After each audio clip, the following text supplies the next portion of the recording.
right now, somebody makes $100 million a year here, somebody makes $176,000 here. They both contribute the same amount of money into the Social Security Trust Fund.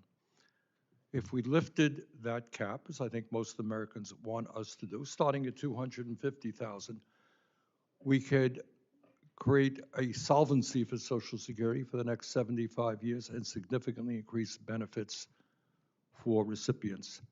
Mr. Fiesta, does that idea make sense to you? Yes. Your bill, others have put the Social Security Trust Fund on a better path to financial solvency. We know, for example, that Jeff Bezos only makes $80,000 a year. So he's only paying $80,000 in wages on Social Security, for example. The companies have to file SEC reports on what their executives are making. I can't see how that's fair. In addition, raising the cap will also create a better Social Security administration. Right now, when we have more people retiring than ever who need it, because everyone who works at SSA is paid out of the trust fund. It is at its lowest level of employees in 50 years, and that's even before DOGE took an axe to it earlier this year. And it's also the entry spot for Medicare as well. So raising the cap improves benefits, the trust fund, and the administration of the agency. Mr. Williams, do you think it's okay that somebody who makes $50 million contributes the same amount into the Social Security as somebody makes $176,000? No, Ranking Member Sanders, I'm going to stay in my lane and speak from the perspective of the families that I work with every day. But I can tell you that they depend on Social Security as a reliable foundation for any financial plan, and that they need clarity, they need predictability and confidence that the system that they pay into is going to be there in retirement. Right. And isn't one of the ways to make sure that their kids and they will continue to have the benefits is by lifting the cap so that the wealthiest people in this country at a time of massive income and wealth inequality contribute their fair share?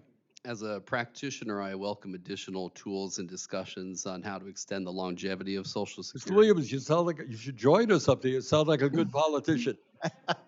Mr. Copeland, you talked correctly about an aging society.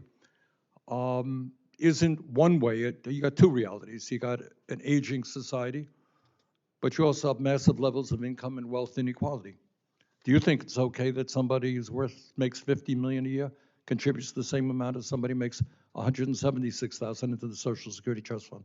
Well, respectfully, Senator, they also get the same back in Social Security benefits as the other folks. I mean, the Social Security system has been conceptualized since the beginning by FDR as a policy which sort of replicates a pension type system. But they pay in and get back. But they're paying the same percentage of their income, 6.2%. Correct. All right, but they get back comparable benefits as well. I mean, that's the way it's. Yeah, but if you're making $50 million, you're probably not staying up nights worrying about your Social Security benefit. Point being, at a time when so many seniors are living in poverty, trying to survive, when we have some of my Republican colleagues talking about in one way or another cutting Social Security, raising the retirement benefits, don't you think one very simple and fair solution to the Social Security crisis that you talked about is lifting the cap so that people on top stop paying their fair share into the system?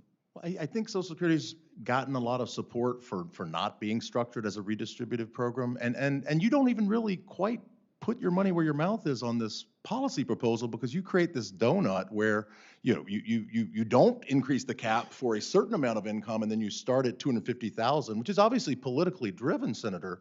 But you're not really saying lift the cap. You're basically, well, we're going to have a cap, then we're going to keep the cap, and then we're going to drop the cap. Bottom line is we have more income and wealth inequality than we've ever had. You're living in an economy now where the richest people have never had it so good, and yet we have the dubious distinction of having the highest rate of senior poverty of almost any major country on earth. We've got to do something about it.